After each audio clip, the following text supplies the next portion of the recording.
Okay, tumaliriza ku Fictions gwe nalina gy'osinzira kulaba kola kyamaanyi n'olwaleero tuzze mu nkola ya njawulo nnyo. Era tuyise Dubai. Obulamu bwa Dubai buli butya?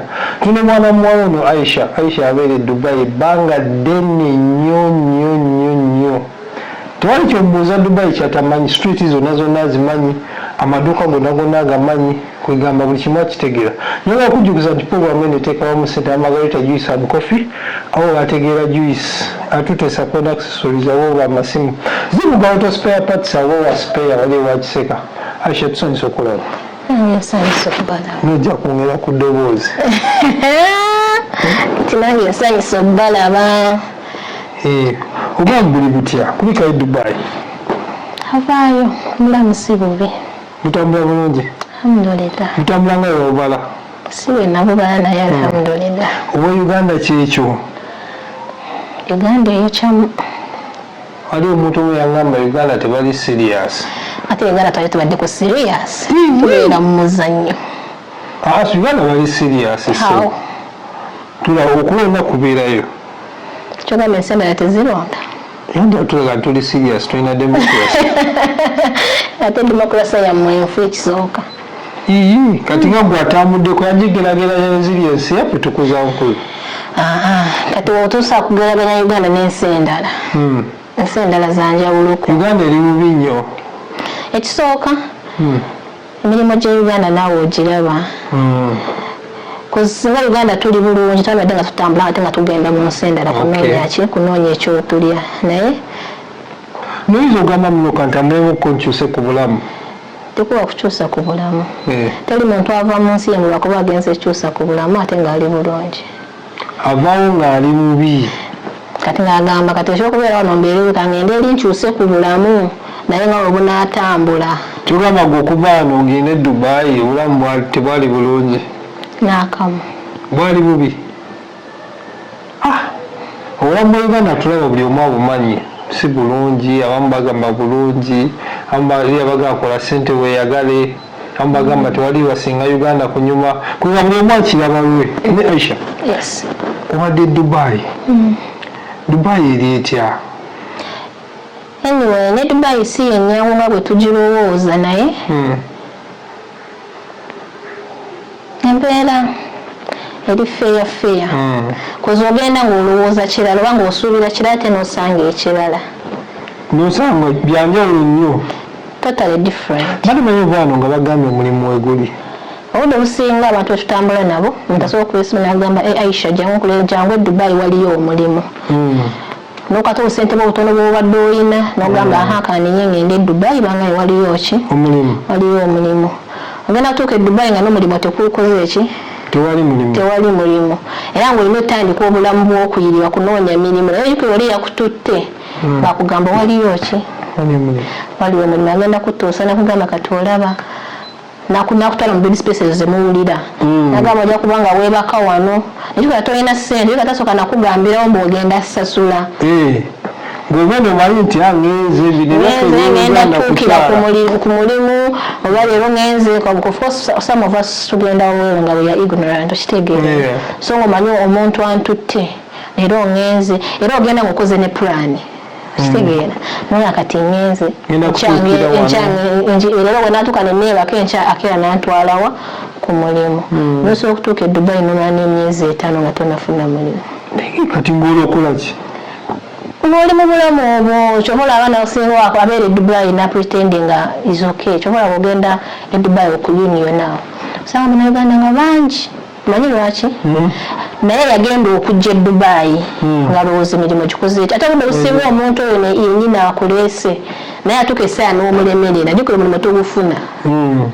Alina okuliisa tolina ssente alina okusuza netubalamu kati yasasulira bed spaces eza layisi ya ssente nga mmeka kati na bed space etandikako katanda kawagulu kali mitwalo 40 kisinzira nawoosula n'ekifo ky'olimu naye bed space gy'obeera nga katanda kawagulu nga katandikira mitwalo 6 ate kekaba kasingayo obwa layisi bed space ya mitwala 45 kwa mukagulu.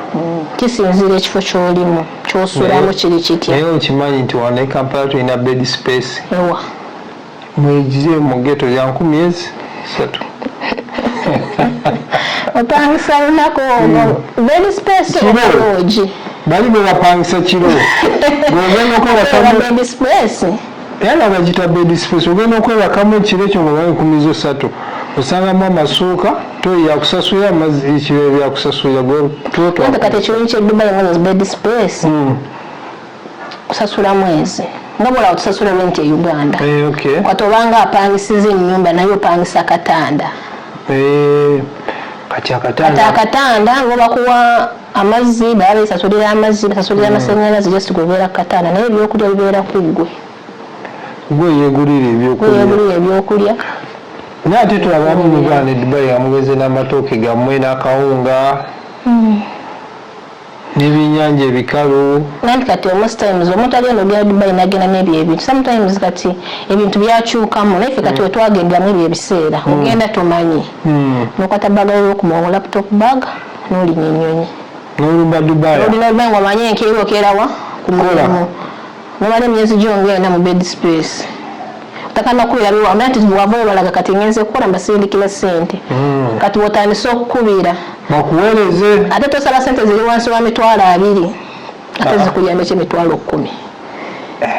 Nana ogamba mpe emitwalo 2 mpe emitwalo 3 wasanga otandisa ofuna ngomu n'ogamba kati nfunye omuntu. Olaba sometimes Shafike tugende Dubai nga tusuubira sente bagamba Dubai waliyo sente obanga okola bwero kyenya ajja kuwa miliyoni 2 kitundu.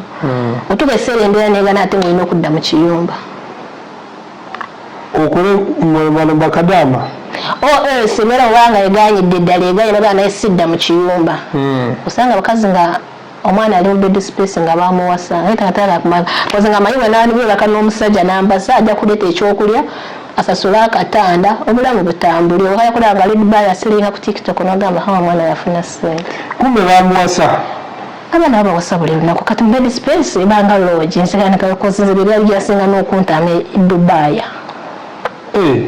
Kozera mu bed space kati kakoze bed space shafi. Ogera mu bed space ika sometimes katugale mu kati kampe example mbunkola. Okomawo okoye. Ogamba kangende wakaneba ke munkero nejukira kati mbera mu bed space abantu nga 10 oba 2 akoze ngibume yenda. Si hostel kisulo. Era kibanga kisulo ko situsula ku decas. So kisinzira kale wopangisiza wenkana ki kati ngeno lumenzo gena utandanga mukaga. Mukaga by 3 na muwamuwera. Katokoye oyagala kwebaka naye kati jukiranga kati mu bantu nga ababira bali mu room mulimu nga basatu abakola abasigale tebakola abasigale bona tebakola kati bomanya basula batunula bakamisana babeerawo bati abatakola ati ebo bosanga bawasisa musajja yakero ogenda okukola omukazi babeera mu bed space yowe base mu ojukira bakobako buno bulombe tumanyi lombeto lombeto yale Ngabino owomusisula kabijikira bed space ze Dubai bakubako lombeto mubera munzikize ogambo boli oli asio kukati nzimaje toroza nyondi nga 10 tola wali tola lifere uwe anti yebera lumu yo buli kimu kiriye buli kimu kati gwokoma ngo ko enoga makangende ne bakikubacanyi nokera ogema ku abana n'abandi ekiriyo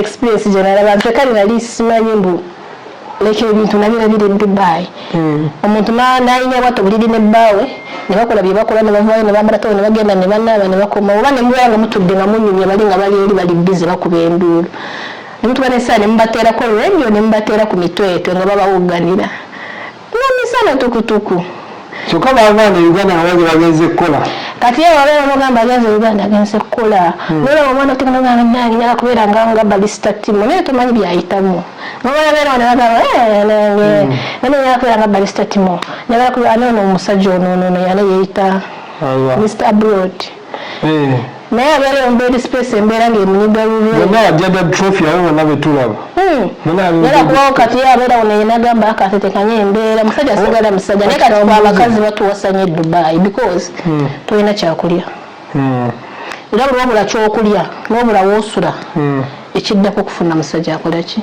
kati incident singa ejja omukazi n'ofunira olubuto e Dubai awo ate abantu gye bali nga bali mu bed space nga balina n'omwana nga bazalirayo abaana abasinga bafa nga bajjamu n'embuto kankubuulire omanyi olaba wanakaleka kujjamu olubuto wano Uganda kalinga si 5,000 ate Dubai nga tulina 30,000 15 kale kudda waggulu tokagula kati byetulaba nituga mwana luno yafudde like babonyabonya ebimu bibeerawo bityo ngaladajjamu olubuto n'afa story ne bagikyusa ate n'obudde businga most girls there bafuna embuto kati owola okufuna obuto omusajja n'amulekawo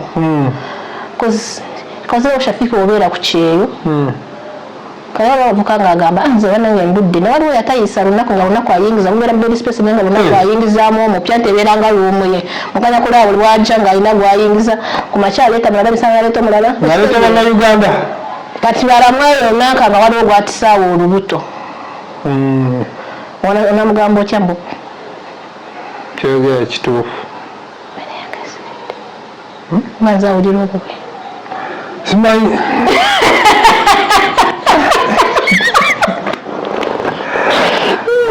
naye nga bed space yo kwegamba embeera eriawo mubanga baana ba kisulo era kibanga kisulo just kubezaawo bulamu naye nze kusandiyagadde omwana w'omuntu ave wano agende Dubai nga talina muliro nga talina kampani emuto kozi nabeera mu kampani ofukasi wabonaabona naye tebabeeranga gwava wano nadda balo n'amala ng'ovudde e Uganda n'otuukira mu bed space kuba kubonaabona kozi buli kimu kibeera ku ggwe